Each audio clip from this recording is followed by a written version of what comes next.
Halo Sobat Mania, kembali lagi di BRC Official.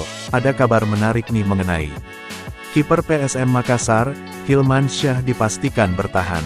Dengan begitu, Hilman menjadi pemain pertama yang diumumkan tetap berseragam Juku Eja musim depan. Kepastian Hilman Syah bertahan diumumkan PSM Makassar di akun Instagram resminya, Minggu, tanggal 1 Juni tahun 2025. Pemain asal Jeneponto itu mendapat perpanjangan kontrak hingga 1 musim ke depan. Stay for more.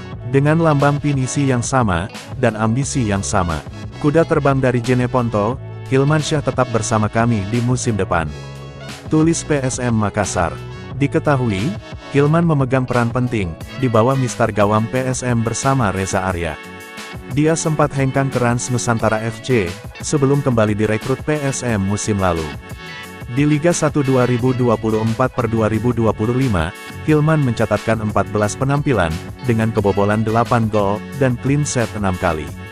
Sementara di ASEAN Club Championship, Hilman bermain 3 kali, dengan catatan clean sheet 2 kali, dan kebobolan 3 gol.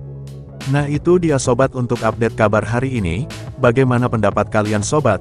Tulis pendapat kalian ya sobat, dan jangan lupa like, komen dan subscribe.